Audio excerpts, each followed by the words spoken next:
Section 1. Introduction. Spyro the Dragon is a late 90s and early noughties platforming collectathon that many consider to be a childhood classic.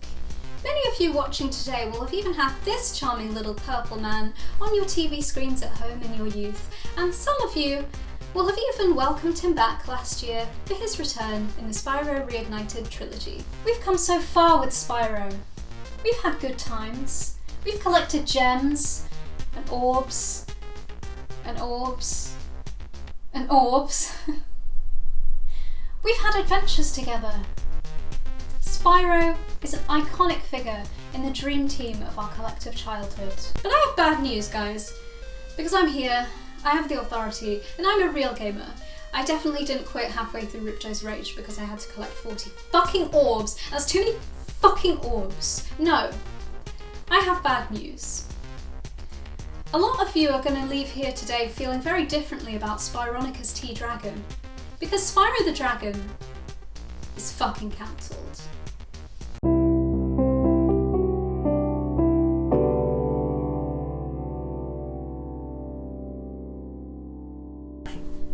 In his debut appearance, Spyro is the youngest of a proud nation of dragons. Nasty Nork, Nork?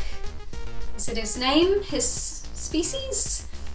Nasty Nork, offended by comments made by a dragon on television, decides in response to freeze all of the dragons, to turn them to stone. The player, as Spyro, must find the dragons and free them from the curse, collect gems, and progress through the worlds until they find Nasty Nork and burn him to death. Hooray! Along the way, Spyro will be sidetracked with various collecting missions and occasionally saving dragon eggs from being kidnapped by shady characters who love to egg and run away.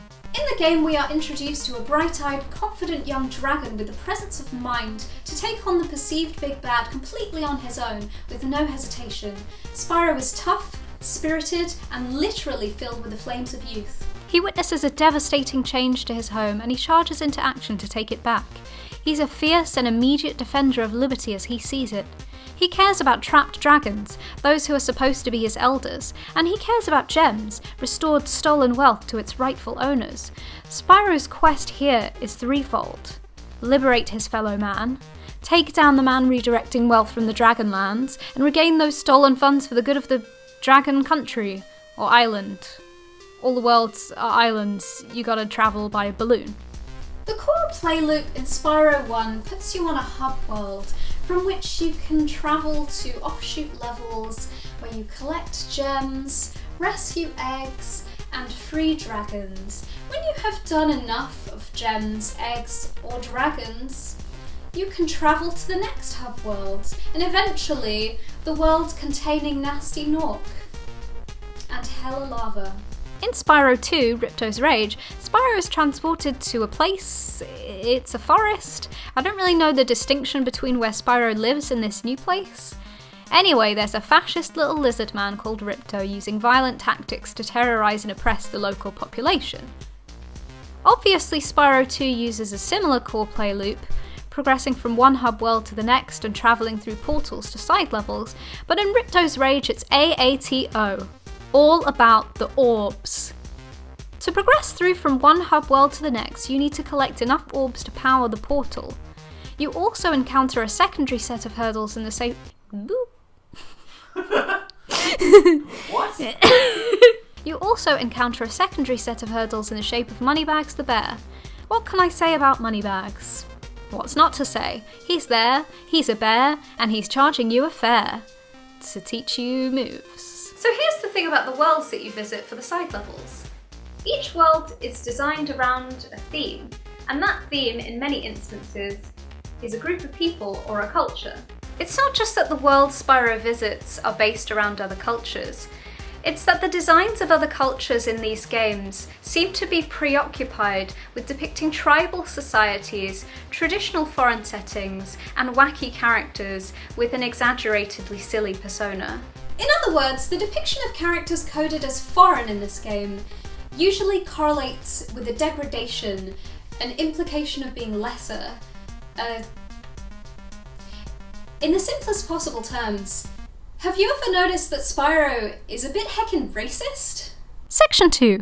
Spyro, why are you like this? Honestly, once you start to look at it like this, things look worse and worse. Spyro spends a lot of his time literally roasting tribal communities. Look what he does to poor Dr. Shemp's exposed and vulnerable buttocks.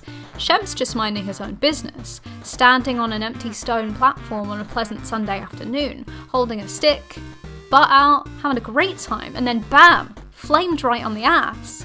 R.I.P. But wait, isn't Spyro justified in his mission? And don't the ends to some degree justify the means? Spyro is trying to go after Nasty Nork, who by definition is nasty. But I think what we need to ask, really, Spyro, is who's the nasty one here? Spyro the Dragon sees elderly dragons lose their squandered wealth to a foreign party who media have already popularised as nasty.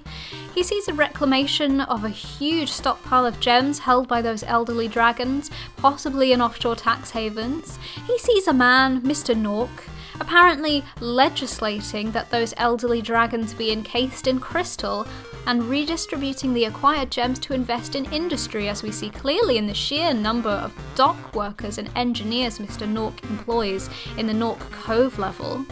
Spyro the Dragon sees these things and is convinced that so-called Nasty Nork must be stopped. Nasty Nork is identified with a pejorative descriptor and then the name of his species.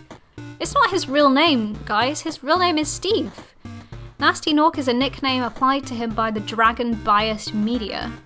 So yeah, Nork retaliated to offensive comments against him and his people, and maybe he took it too far, turning all the dragons to stone.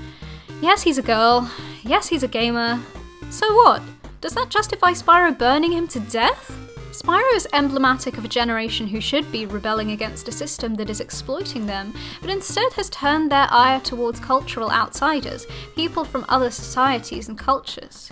This is never more clear than in the second Spyro game, Ripto's Rage, where Spyro repeatedly obliges Moneybags, the greedy capitalist bear, and pays his extortionate fees in exchange for in-game moves, even though Spyro has the power to just toast Moneybags on the spot and seize the moves immediately. Spyro doesn't have to pay rent or power bills or buy food. To him, the essentials are the moveset he needs to progress through the game, and at every point that Spyro pays Moneybags for knowledge, Moneybags sees an opportunity to charge him even more next time. Moneybags continually raises tuition fees, knowing that Spyro's only way to progress is through his education, held behind a barrier of greed accessible only via increased gems, and this increased mindless violence. Moneybags' regime is a constantly escalating cycle of indoctrination into violence, and as a result, blood money. So when Ripto takes over and shoves Moneybags from his balcony, the regime in the world of the game is showing us the evolution from capitalism to fascism. In many ways, Ripto's Rage is the most politically nuanced game in the series. In Ripto's Rage, Spyro plays both sides in a war between bug people and bird people, indiscriminately feeding his desire to kill. He is held back by the mercenary, profit-driven Moneybags, but despises Ripto when he deposes him. Ripto calls Spyro a dragon in a derisive, derogatory way. Dragon, you are really starting to get on my nerves! Dragon, you've just sealed your fate! But he honestly appears to be some kind of dragon himself. Why? Because he and Spyro are the same. They're both fascist bastards. Section 3. Who cares? Me! It's no coincidence that Spyro himself is emblazoned with the colours purple and yellow, the colours of the UK Independence Party. That's right, Spyro is a chirpy little Nigel Farage. Nigel Spyrage. Spyro, more like Tommy Spy Robinson, am I right? Spyro of a cat. Dragon's Realm, it's more like football lads realms. Not sure where I was going with that. Lily, hey, hold up. It's just... What? Okay, well, you've just been talking about Spyro for ages. Are you planning to talk about Spyro the whole video? Well, I mean... No. That's not good. You need to have a huge diversion onto a totally different topic, completely out of the blue. Before we go any further, we should talk about the in-universe logic of games. and why any of this matters. There is an in-universe logic in any game that needs to be examined, whether it's a silly kids game or Shadow the Hedgehog. In Mario Odyssey, Nintendo added a new game mechanic, as Nintendo is wont to do. Using your hat, Cappy, you can capture creatures and inhabit them. In the game, capturing essentially seems to mean some sort of spiritual possession.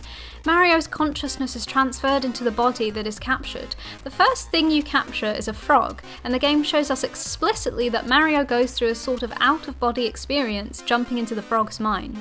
As you progress, you will capture all sorts of things: a Zip, a Tyrannosaurus Rex, a Goomba, a Tower of Goombas, this unholy creation of a disturbed mind. Generally, when you release the captured creature, it despawns, gaming terminology for it goes poof and then disappears, and can be found again where it was originally. This part of the capturing mechanic makes sense in Mario's various cartoony wacky kingdoms, as it adds to the impression that all the enemies are also cartoons. Their sentence is no real issue or concern, because they are silly funny cartoons and sometimes even inanimate objects. But then, Mario reaches New Donk City. New Donk City is inhabited by real people. Really real people. Really unsettlingly real people. Respected art critic Harry Bumblebee made a video examining why real people existing in the same space as Mario triggers our awareness of the uncanny valley. It really gets worse than that, though, because when Mario reaches New Donk City, there are side quests that involve him capturing real human people and possessing them for his own purposes. There are moral and ethical implications to this that no ordinary Nintendo fan should rightly have to confront. Super Mario Odyssey is age-rated 10+. No 10-year-old should have to examine the nature of existence so deeply as to think about what happens when Mario jumps into your body and takes control of your very being! Worse than that, he takes control of these men, if you can even call them men anymore, and not just empty husks, in order to drive a remote control car. He could just ask for the remote. Why doesn't he just ask for the remote? Does he like doing this? No 10-year-old should be acutely aware of the fact that they are a person, controlling a person only so that they can drive a toy car. Look, it matters because it matters to me. And that's about as objective as I'm going to get over it. I care if Spyro is a racist, and I would like him not to be. You can decide to turn a blind eye to it, decide that it isn't important, but I just think it is. So what's the in-game logic that propels Spyro, and why is it racisms? Spyro's a small boy with a big rage and sometimes excruciatingly inverted flying controls. Clearly they've contributed to his inner turmoil, and I think we can all sympathise. If suddenly your body's controls were inverted but only for particular scenarios, you too might turn to fascism. The point is, this cute and cheeky little dragon is hell-bent on the terrorization of indigenous peoples and minorities. He is hell-bent on destruction. He will decimate his opponents no matter what. Honestly, I'm just tired of explaining this.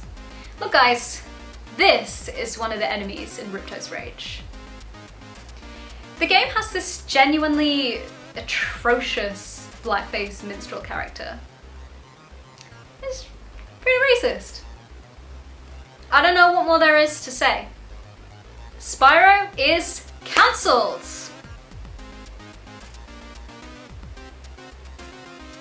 But here's the thing. Should he be cancelled? The only way he can interact with the world is destructive. Look at the cute, spherical little sheep. And all you can ever do is burn them or ram them. Those tiny fluffy babies hop around happily, and yet you cannot hold them in your arms and tell them you love them. You can only singe off their cloudy, adorable wool and watch as they stand there in shock for a moment before fueling your ever-hungry dragonfly, your never-satiated minion absorbing death in the form of the expunged moth. Spyro rails against those who are different from him and terrorizes them, it's clear. But why? The system doesn't allow him to do anything else. He doesn't know any better because he just literally can't. When Spyro was looking for orbs, maybe he should have been looking for human connection. Maybe he should have been looking for a way to see past what makes Nasty Nork different and look at what makes them the same. To clear things up, I called with de-radicalisation expert and doctor of fascismology, Jatch Spaint. So, I have this friend, I'll call him S to respect his privacy. He's fallen in with a bad crowd. He's been, well, to be frank, propagandized to. He's in deep. I understand. What can I do to help him see the error of his ways? Well, something that's important to understand when you're de-radicalizing someone, it's an ongoing process, right? It's not like light's gonna just flick one day and then they're not radicalized anymore. Like, you need to stick with them as long as that's safe and reasonable for you to do so. Again, it's like, it's not just gonna be one conversation and they say, I was wrong, and then that's it. It's an ongoing process. You need to invest time into speaking with them and not giving up on them. It could be 5 conversations, could be 50 conversations. It's just... Wow, that sounds like a lot of work. Well, it can be, but sometimes that's just what it takes. It's like, you need to keep having those conversations with them. Every conversation, they might feel more heard. They might feel more like you get it. And that can a lot of times be very convincing to people, more so than like a convincing argument necessarily, right? And if you don't have time for that, or if it's maybe a little bit dangerous for you to do so, there are organizations like Life After Hate that are sort of dedicated to this kind of thing that you can refer them on to. How extreme is the situation, if you don't mind me asking? Well, if I'm being if I'm being honest, I think he's associating with some violent people. He seems so full of hate, I actually worry he might be a danger to someone. Yeah, that definitely sounds pretty serious. In that case, I'd say the simple things you can do are let him know that he's cared about, let him know that there's a space for him with people outside of the toxic environment he's probably embroiled himself in. You know, a lot of the time, loneliness is a big driver. They sort of have this group and they're scared that if they try to branch away from that, the few friends they have are going to abandon them, right? It's very important that they know that they're still going to have friends. I see, that makes sense. Yeah, and I mean, if it were just a matter of they were a very conservative friend of yours that maybe occasionally spouted some racist talking points, I would say it's just a matter of continuing to talk to them, continuing to challenge them while also making them aware that you don't hate them. But as it is so serious, I would definitely recommend trying to sort of get them onto those organizations like Life After Hate if they're in the US, or Hope Not Hate if you're in the UK. That's also a good one. You can even talk to them themselves if you'd like. They have resources that may be of benefit to you. Thank you so much. So, what advice should I offer him if a scary tree with murderer eyes and a big mouth starts running at him? If there's a tree and at first it appears to just be a regular tree, but then it comes to life and opens its big scary eyes and it runs at him and tries to eat him? Sorry? Like this. Like that. See that? See? These guys. I don't entirely understand. Okay, that's fine. What about flying levels? How can he beat flying levels? The controls are inverted on one axis, but not both. That does sound hard. So you're saying he's really a lost cause? No, definitely not. There's hope for everyone. Yes, but if you can't beat flying levels... There's definitely hope for everyone. You know, you can't write off anyone as if they're just a lost cause. I'm sorry, but if you can't tell me how to beat flying levels... That's not... Thanks, bye. So I guess, fuck Spyro, right? He's a racist and should go to jail, right? Right.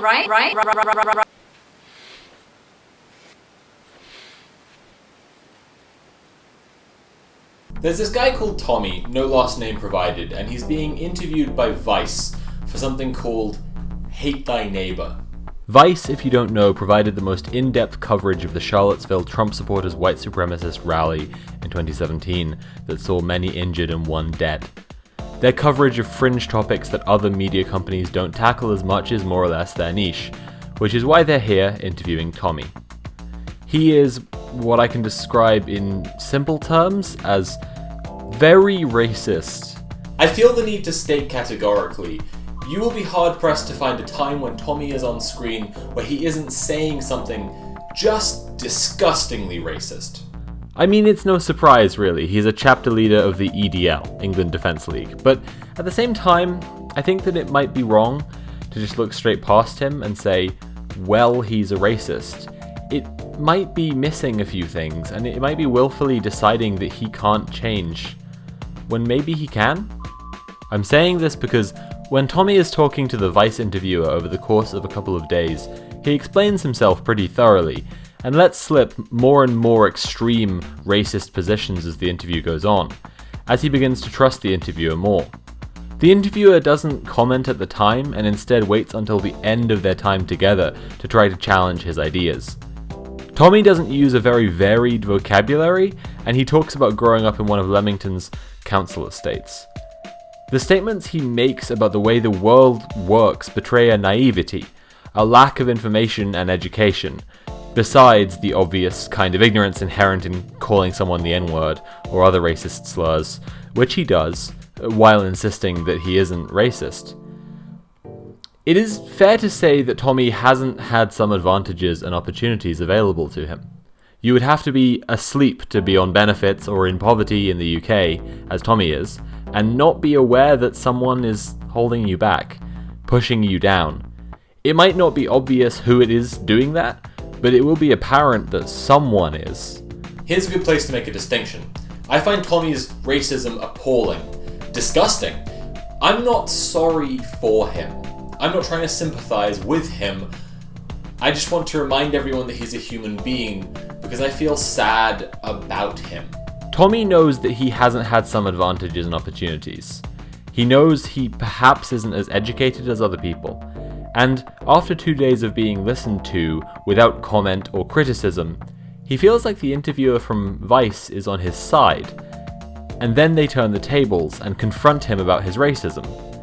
When this happens, Tommy becomes angry, aggressive, and even threatening, but what he keeps saying, or trying to say, is that he feels like they've tricked him.